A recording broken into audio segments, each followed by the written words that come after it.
today I will talk about how can you disable quick contacts on your Getcontact app. We're going to figure out the solution on how you can do that on your app. So you just follow these ways, then it's going to work with you.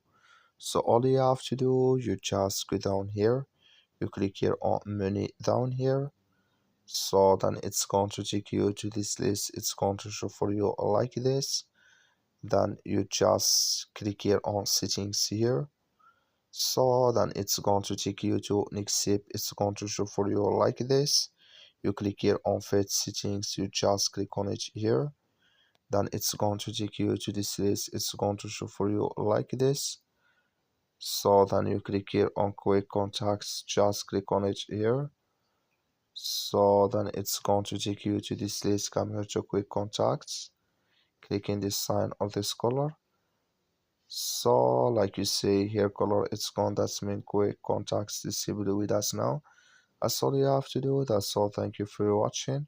Don't forget to support us by liking and subscribe.